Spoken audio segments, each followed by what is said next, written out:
Welcome to Ohio VolleyTalk. Alongside me here, Snodson, I'm Elliot Scully. Joining us today, the head coach of St. Francis DeSales, Andy Feltz. How you doing, Andy? I'm doing great, Elliot. Thanks for having me on here. Nice to see you. Yeah, yep, happy to have you on. So you guys have been number one in our D2 polls the entire year. You won the Wittenberg tournament over the summer, beating top teams like Olentangy Berlin and Kilbourne. And you have no losses in D2 currently, a 9-2 record, a couple D1 losses. Is the state championship a real goal for this team this year? Is that the main objective? Yeah, I believe so. We're very talented, big.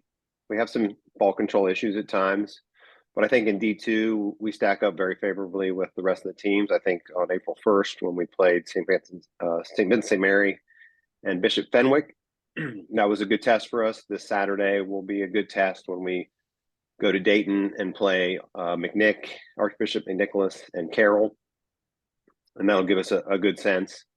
We have St. Charles tomorrow night, which I know actually will be, have been played by the time this is published, so to speak. But I think they're a very good squad, and we're not at our best right now, so that match could be interesting. Yeah, for sure. Now, of course, you've been in our polls towards the top ever since the season began. And you guys had a good run last year, lost in the state semifinals to a very good Baden side. How has this team improved and since then has risen to this number one spot?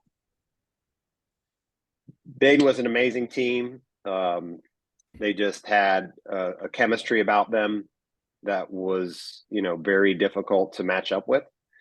And so I didn't feel any shame, in losing in that semifinal. They were clearly the best, I thought, last year. We only lost two seniors from that squad. So what really helps is having a group that has been there before to know what it's like to get there and not get it all, get that championship and want that desire to train in the off season hard, to get in the practice gym hard. We went through that a little bit. In 2013, we took a group of sophomores and a couple juniors to states as kind of an underdog. And then in 2015, that helped us, get back to states and really make a run at it. We lost to Alter in the fifth set, 15-12, I believe. So I think that's going to help this squad, is having that experience, knowing what it's like to be at states and feel that pressure and what it takes to get there. Hopefully this is the squad that gets the DeSales over the top. We've been in the Final Four a few times, but have never gotten it done. For sure. Now, when you look at your schedule this year, the games you've played, you've been 9-2 overall. Your two losses came to Hilliard Darby and Mount Vernon. In terms of other competition, you've been great in that regards. Being Division II, does your mindset change at all when playing these Division I sides? A little bit, in that really we're playing them not for the outcome, but for the competitive juice and to really test us so that we can, kind of that iron sharpens iron deal, to really improve ourselves. So I schedule, generally knowing if my team's going to be pretty well and knowing where we are in Central Ohio and having relationships, a lot of relationships with the D1 coaches, we tend to schedule a pretty heavy D1 schedule. And then we'll go out of region to pick up some extra D2, like we did this year with St. Vincent St. Mary and Bishop Fenwick, and then going to play, Carroll and some other Dayton teams. So I try to manage that every year, which is a lot of local D1s. And then we get our D2 competition in our league, in the Central Catholic League with St. Charles and Waterson, et cetera. And then trying to, really push the competition a little bit with the D1 teams. Yep. Another way you did that was at the Mount Vernon quad. You played Mount Vernon, lost in 4, and then St. Edward, you beat them. Now, there was a power outage, so you actually didn't get to play St. X. I know we were talking about that before. Have you gotten a match rescheduled with them yet? Bill and I have traded a couple emails, and it's really difficult to add matches, but we've got a couple opportunities, and we're seeing if we can pull it off. To be fair to him, without Cam Hoying, I know that it's worth his time. So in case anybody's watching and doesn't know, my best player and my setter tweaked his ankle. Well, I guess it's actually a significant sprain in practice right after the St. Vincent St. Mary Fenwick weekend. And I don't want to drive 2 hours just to have St. X, slaughter us 25, 15, and that's not good for them either. So we're trying to work out a date where I think Cam might be back. The early date, I don't think he'll be back, and I don't know that it's worth either of our time. My 2-hour drive or his, night in the gym. Do you have a general So we're working on recovery? that. Do you have a Yeah, general recovery timeline?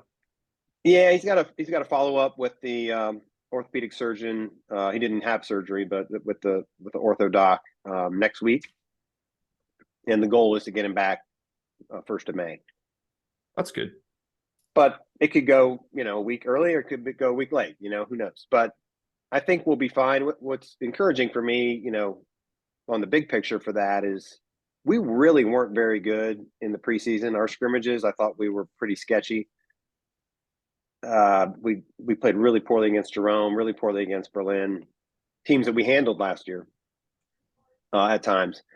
And that's because I had a lineup in that I thought would work. And really, we just talked with the guys after that scrimmage at Berlin and said, okay, this is not working. What do we have to do?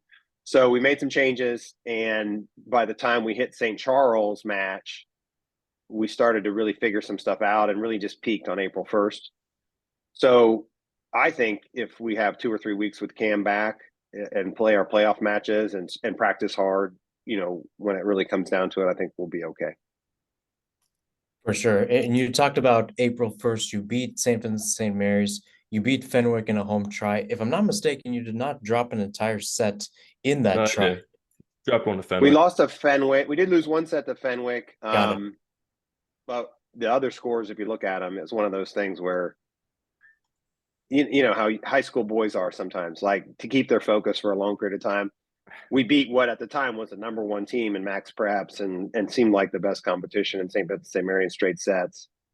And then you watch that team beat Fenwick in straight sets while we're having lunch. And we go out and roll them in the first set, and the guys just were like, well, this is easy. Well, it's not that easy. Fenwick has some skilled players, and they have a great program and history and coaching.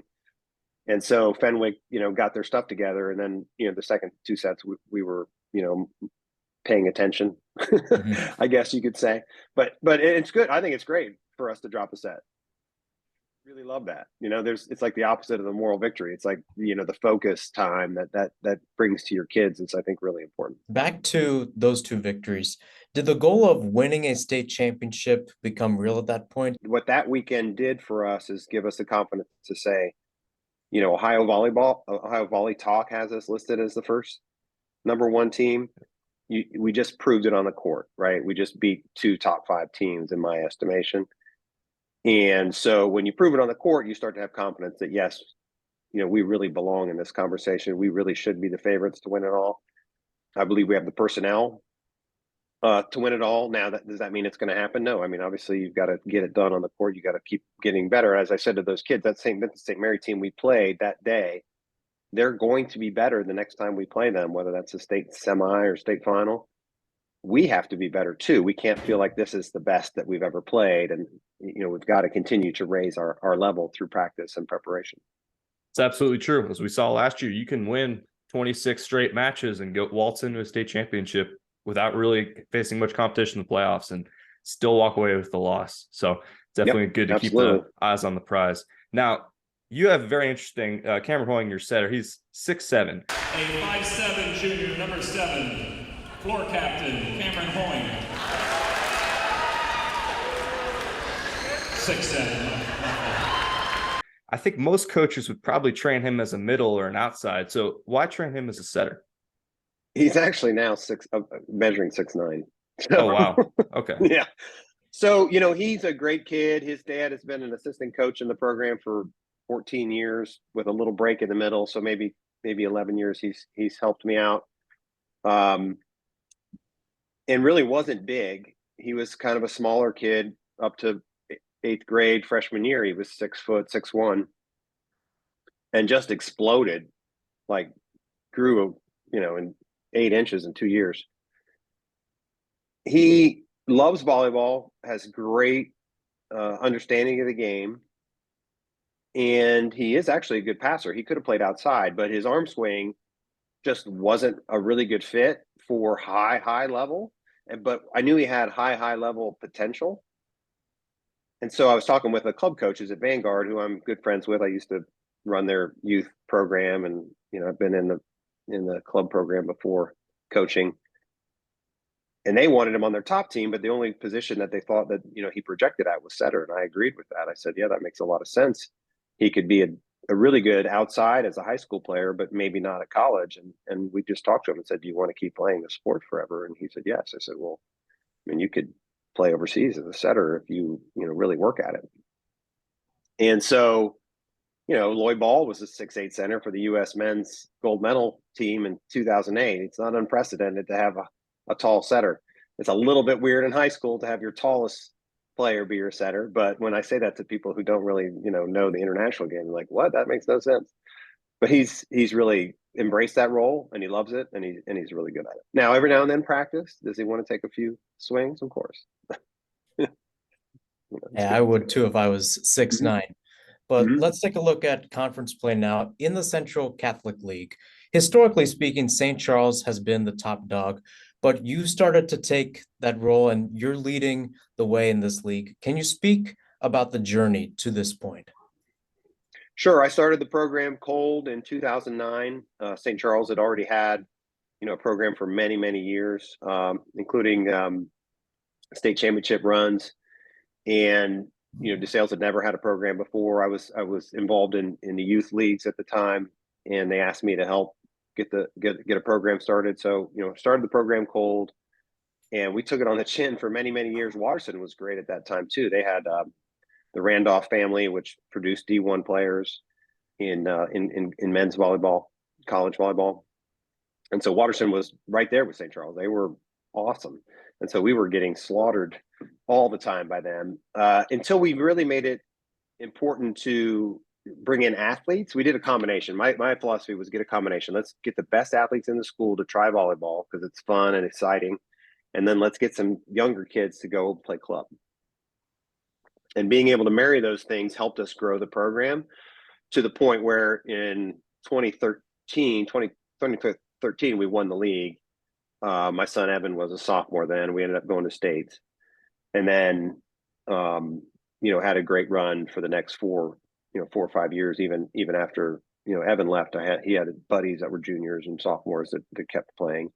And then we had a little dip for a while, and now we're back, to having some really great players.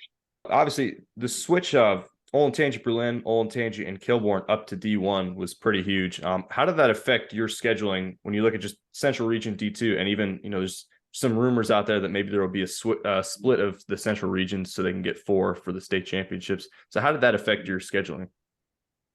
So that didn't affect my scheduling a ton, other than Berlin talked about maybe getting a match, and he was like, "Yeah, I really want to stick with my, my division."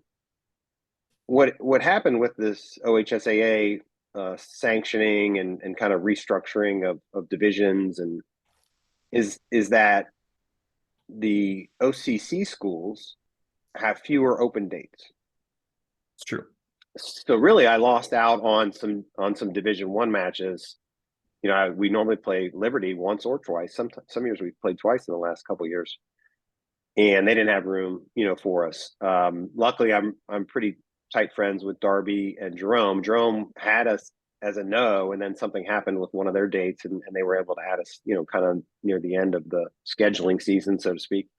So I was fortunate to get that high quality match. So as far as scheduling D2, it didn't really change much. Kilbourne generally didn't schedule us during the regular season, and we played Olentangy anyways. So it didn't change a lot, but this whole restructuring has affected schedules for sure. And honestly, it's affecting me right now. I've got work stuff I need to schedule in May, and I have no idea what the postseason is going to look like. OHSAA has not told us about seed meeting, regions, structures. We're less than 2 weeks from about 2 weeks from deciding where we're going to go in the playoffs, and nobody knows what the heck's going on. Yeah, it's not ideal. No, but that's what you'll see with any transition. It's okay. We'll make it. We'll all just be ready on the dime's notice, or turn of a dime to figure out what to do. For sure. Now, I learned this a little bit earlier today, but you're known for dressing up for game day. I'm not used to seeing this from the GCL coaches from my time calling games for St. X. But what's the thinking behind that, putting on the suit, shirt, and tie for the big match days? It's just fun. The kids think it's fun. they want me to wear some crazy outfits. I like to dance, so we go in the locker room and pull up a dance move or two. And I just think it elevates the status of the sport. So especially the big matches at home, St. Charles, CCL matches, just with Darby comes in town. When Jerome comes next week, I'll definitely dress up. Senior night. And then, when you go to states, I just think there's something special about that. And I've decided that, wearing a little bit of a suit classes up the event a little bit. So it's fun. Yeah, definitely. So looking ahead, you've got, like you said, St. Charles on Tuesday, Briggs on Thursday, and then a quad on Saturday with Alter, McNick, and Carroll, all D2 matchups. So big week for you guys. Really, in my opinion, the only really important match is the St. Charles match, because that is an outright title, right? So we're playing for a title. So I've counseled my boys on that. We've talked about it. We had a good practice today with that mindset that, hey, we want to win the league outright. So we're throwing out what I think is our best lineup without Cam Hoying to try to go all out and win this match. And then Briggs will be a chance to play some guys and, work on some other stuff. And then the weekend, we really haven't talked a lot about, because, we didn't want to get too far ahead of ourselves. Sure. Until St. Charles is over, we didn't really want to prepare for the weekend. So once Tuesday night's over, we'll start talking about Saturday and how we want to approach that 3-match event. I've got, 12 guys healthy and dressed. And so we may do some shuffling of the decks, because at the end of the day, if I don't have my lineup, none of my bonuses are tied to my regular season record as a coach. So we want to work on some stuff, right? Not that you do it for the money, of course. No, it's a negative equity position. Yeah. All right. Well, thanks for coming on. You guys are off to a great start to the season, and yeah, you're definitely the favorites for anyone who knows what they're talking about to win D2 right now. So hopefully you can keep that going. Well, Elliot, I'm here. Thanks for what you guys are doing for boys volleyball. It really is great to have a chance for the kids to have an outlet that, promotes the sport for them. And so what you guys are doing is great. I know, Cam Hoying, the rest of my seniors, Evan Althouse, Cam White, St. Patterson. I've got some great players that are really, putting up great numbers and are fun to watch. And having this kind of outlet for promotion, brings the sport to the forefront. So thanks for what you guys are doing. Thank you.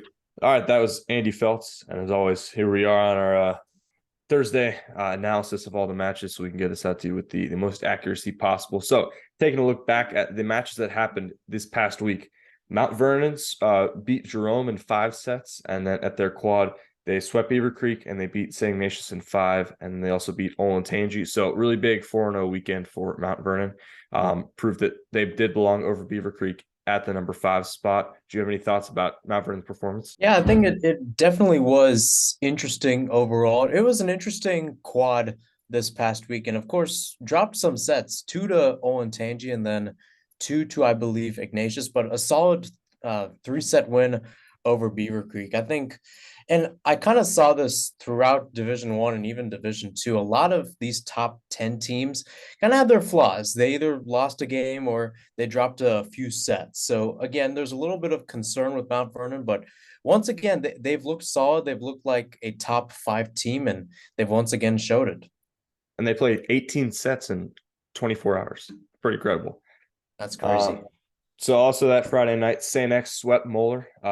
Set 1 and set 3 were pretty convincing, 12 and 15, and then they beat them 31-29 in that second set, which is pretty crazy, pretty suspenseful to watch there. But with that win, they clinched a share of the GCL South, stayed undefeated. Ignatius is now healthy, so they swept Beaver Creek, and then they also turned around though and lost to Brecksville Broadview Heights in 5.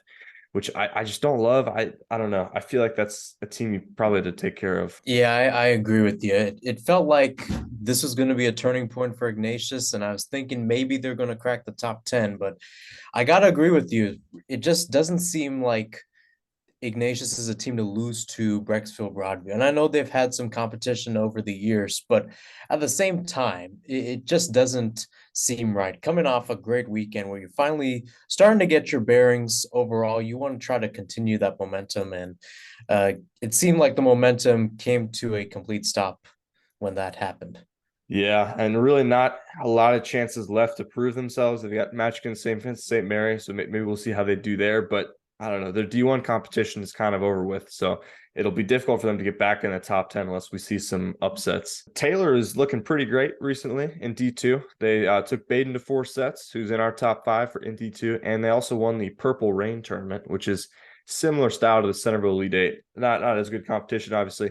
It's held by Middletown every year, but good for Taylor for winning that. Really great turnaround that we've seen. I mean, last couple years they haven't really been able to do much, but coach has been building their program, so really awesome. They can have a great weekend like that. I think they moved up in both of our rankings. Carroll took Baden to 5 and beat them in 5 at home. I think they're both legitimate contenders for state still. Yeah, I think it just seems like those 3 teams in the southwest part of the state, Carroll, Baden, and Fenwick. Now we've seen Baden face Fenwick twice and face Carroll twice, and both times Baden hosted those 2 teams. They won in 5, and then Carroll able to get the revenge per se, beating Baden in 5. So we're once again seeing these teams cancel out. Fenwick got a little one up on Baden as they beat them in 4 up at Fenwick. So that trio of Carroll, Baden, and Fenwick, it just seems like it feels like whoever wins that,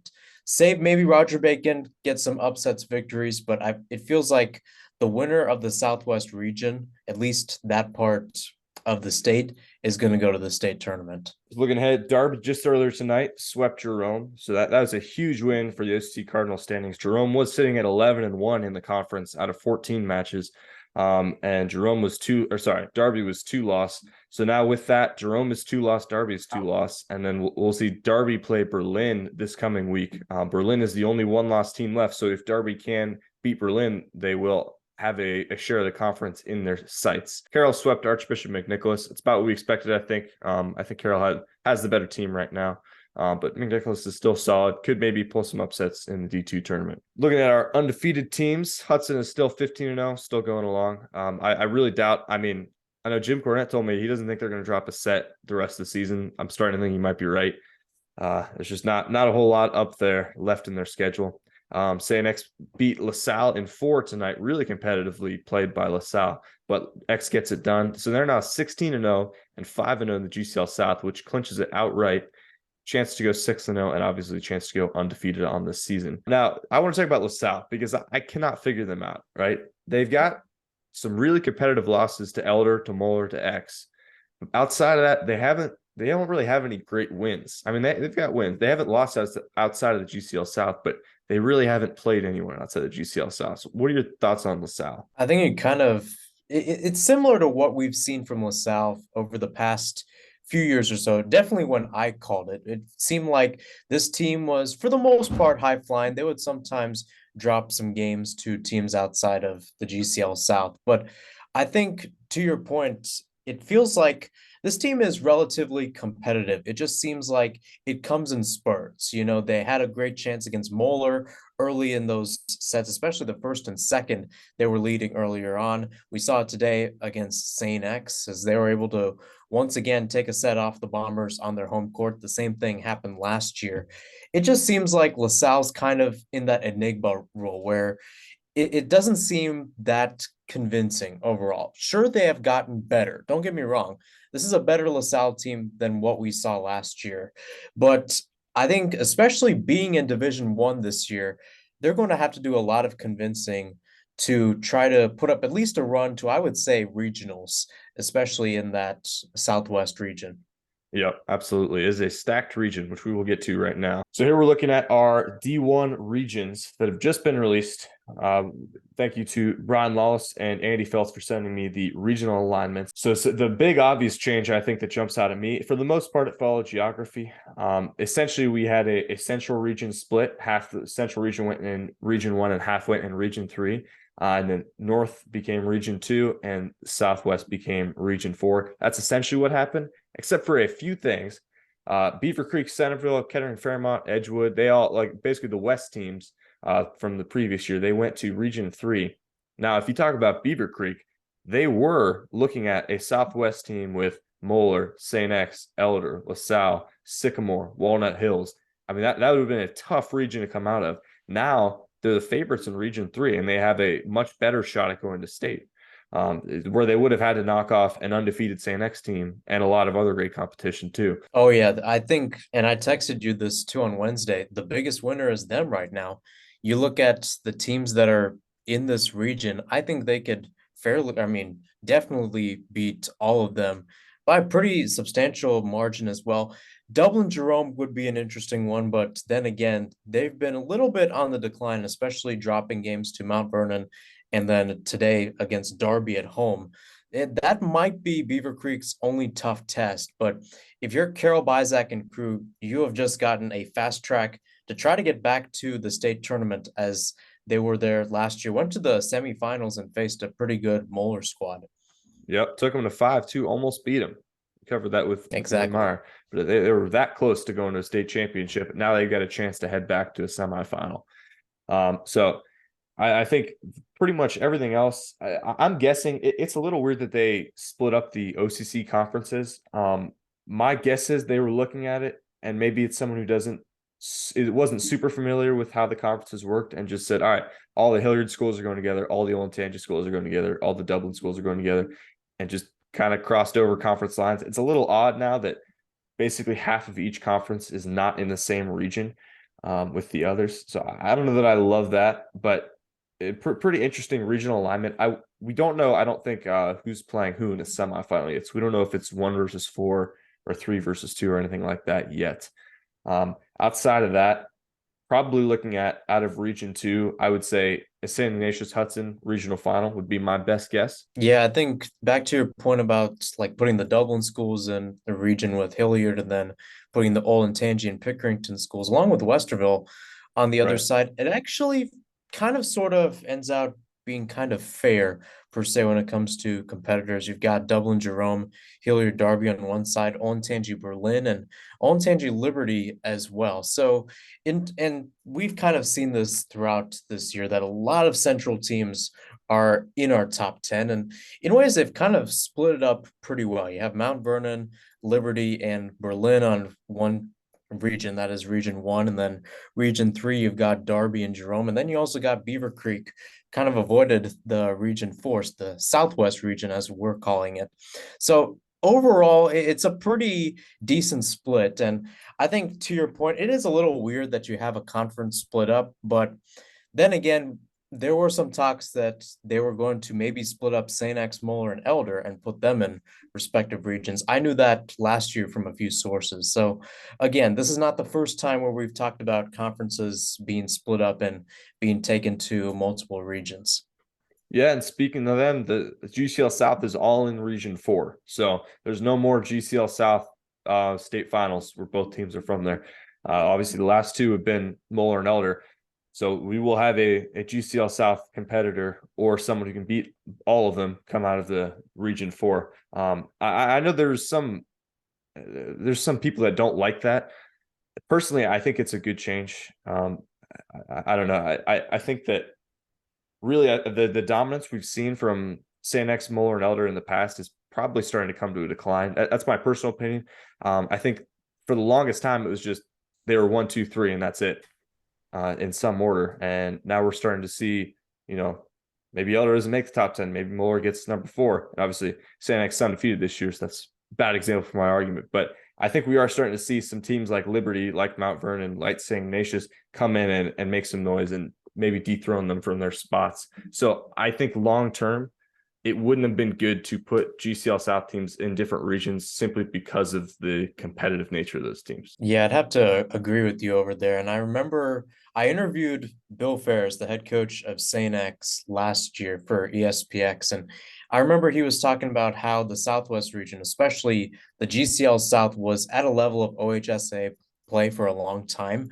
And it was about time that a lot of the other regions started to catch up. And I think it definitely helps out by giving at least some sort of equality Granted, we have had a GCL final. That is an all GCL final for the last 3 state tournaments. But that being said, I think it does give a lot of opportunity to a lot of other teams to try to make a statement overall. And I think while Region 4 is going to be an absolute gauntlet, I still have to agree with your point that St. X, Moeller, Elder, not necessarily 1, 2, 3 as we've seen this entire year. It will be interesting to see like the equality per se between the regions.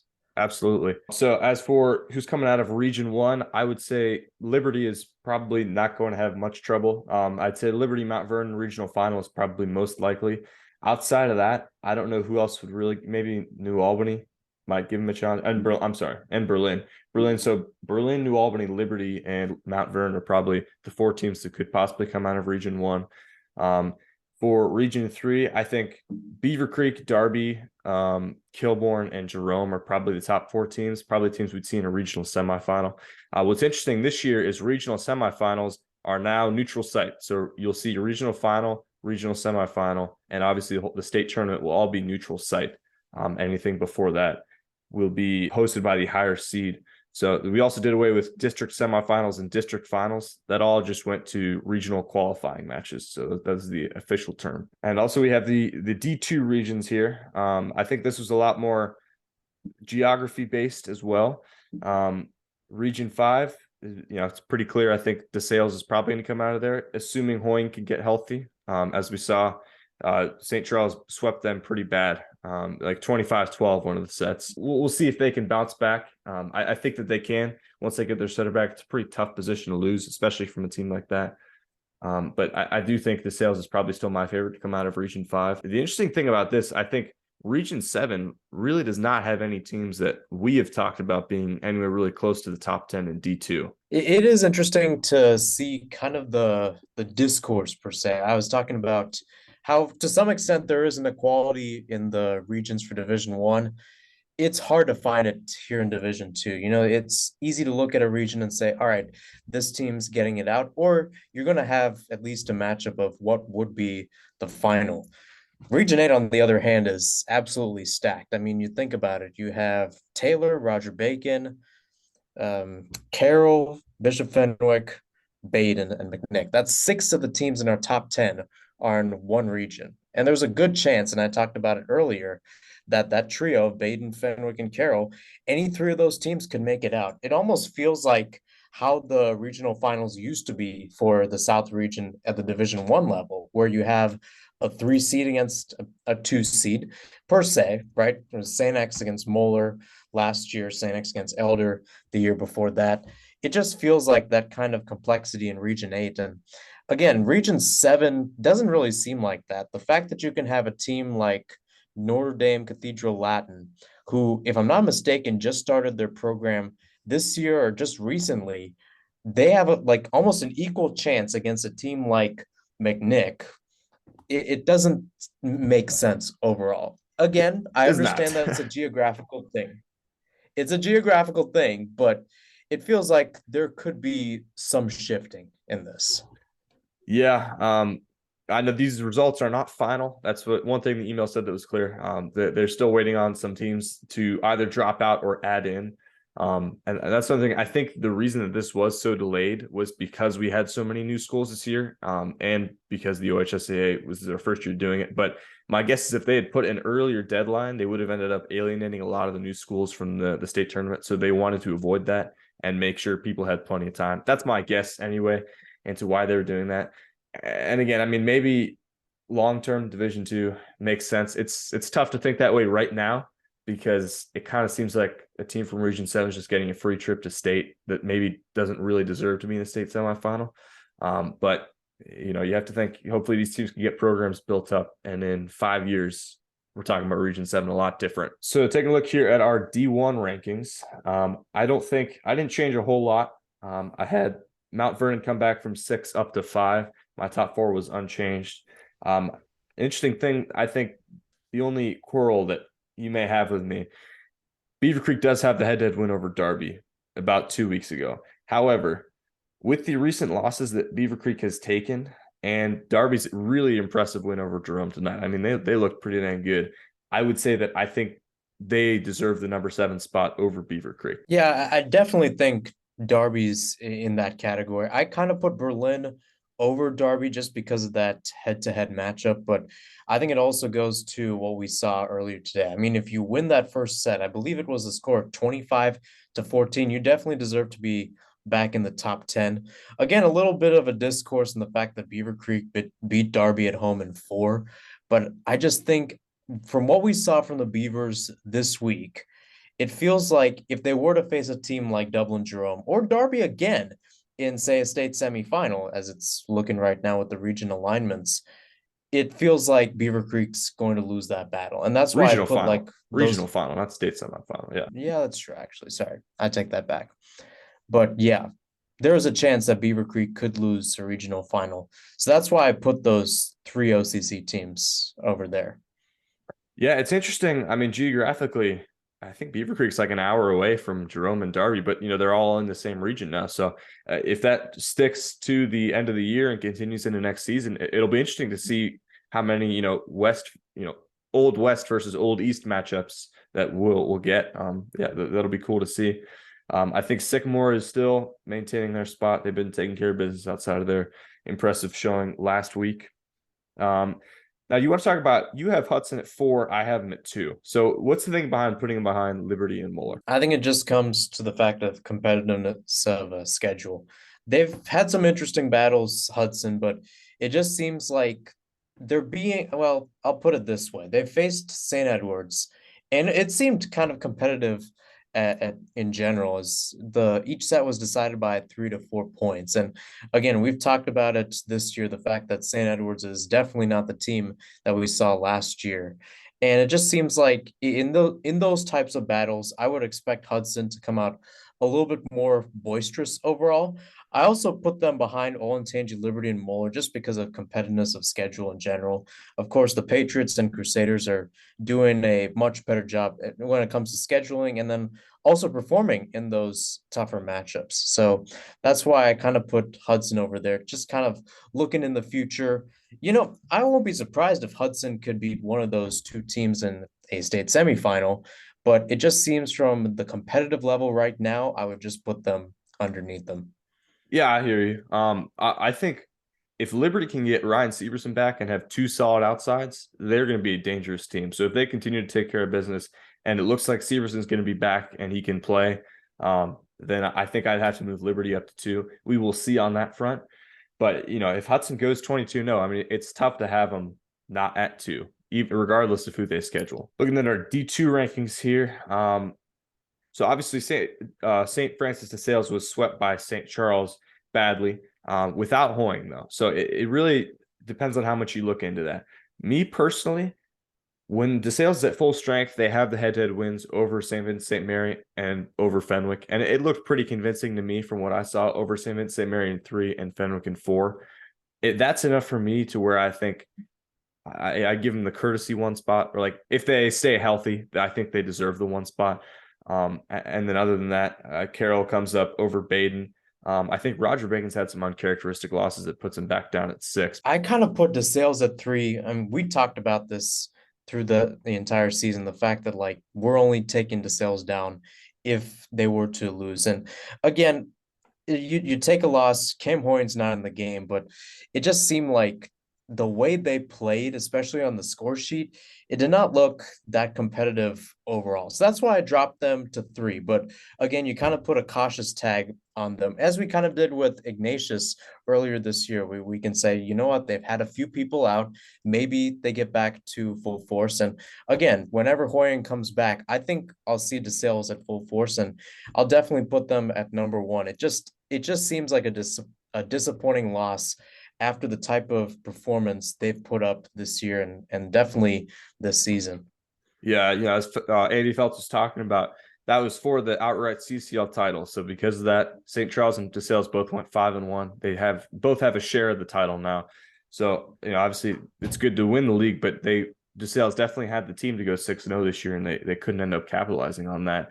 I think the issue with Ignatius is I don't know if they're going to be able to build the resume they deserve to be back in the top 10 anymore.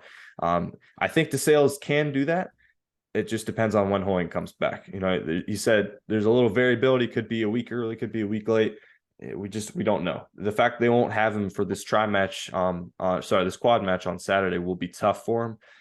Going up against, Carroll and McNicholas.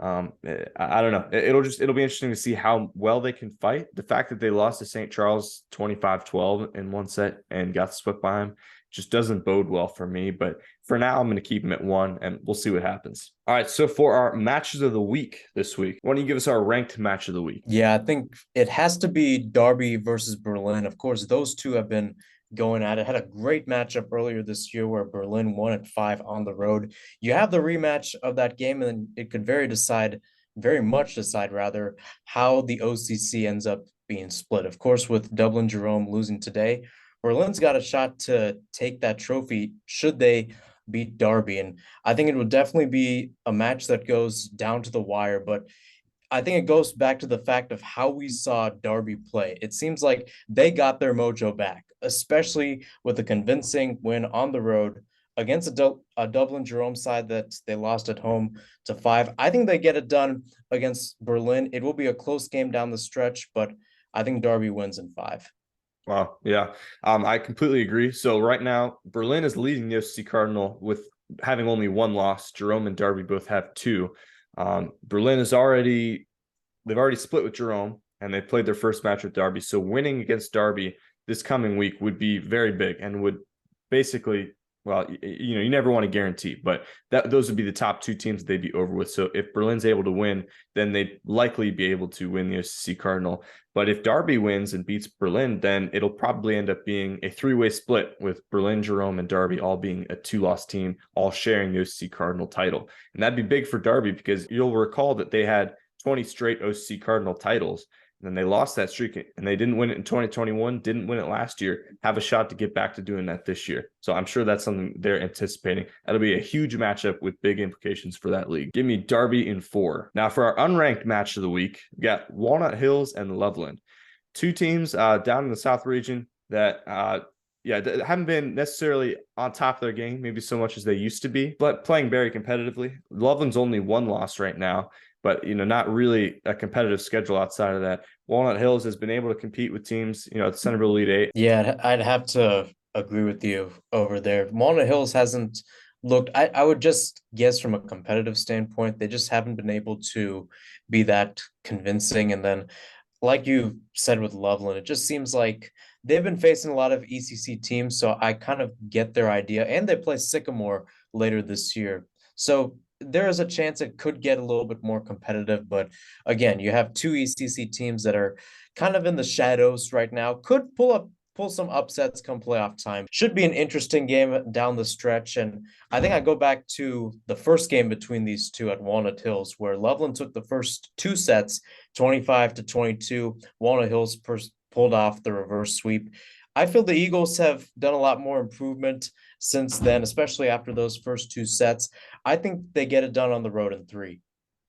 Yeah, I hear you. That definitely could happen. I just think with how well Loveland's been doing in their conference schedule, I think Walnut Hills, they're going to go down to the wire. So I have Walnut Hills winning again in 5. All right.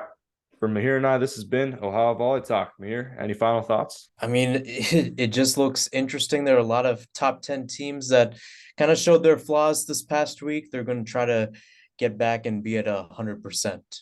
Yeah, when we get down to the wire here, it's tough. It's not as chalk as it is in the earlier season. You can kind of go solely off head-to-head wins and losses.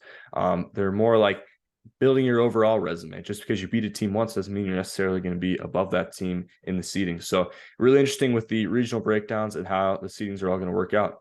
With that, this has been Ohio VolleyTalk. We will catch you next week.